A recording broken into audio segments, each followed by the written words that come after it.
Hello, James, Richard, and Fred. This is Andy Paterson, and here's my audition tape for A Marvelous Party, and Carl Danielson has agreed to accompany me. Hope you enjoy it. Thanks. Hit it, Mr. Danielson.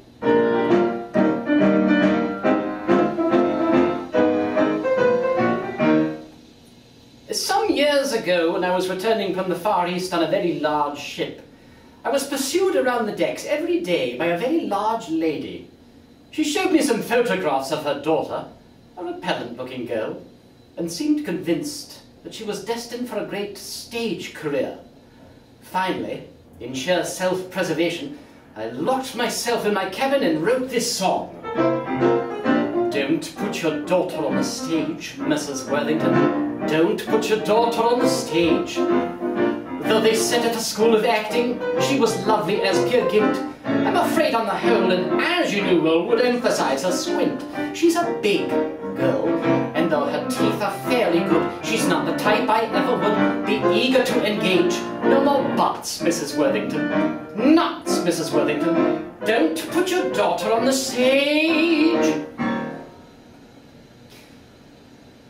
When at last I did regain my hearth, I experienced such a rush of memories upon my first sojourn to work.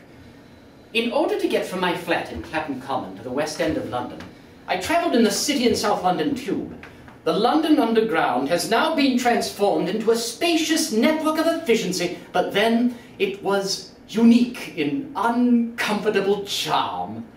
The trains rattled alarmingly, and over it all there brooded a peculiar pungent stink, which will live somewhere in the back of my nostrils forever. I experienced every sort of emotion riding those trains. Utter despair, returning home in the evening having failed to get the job. Hysterical delight, with a typewritten part clutched in my hand, and rehearsal Monday morning at 11 o'clock flashing before my eyes like an electric light sign along the walls of the tunnel. And now, a bonus track. Carl. It's an honour and a privilege, a duty I perform, with due sense of decorum and with pride. With deference and great respect, very much the norm, plus a hint of sycophancy on the side.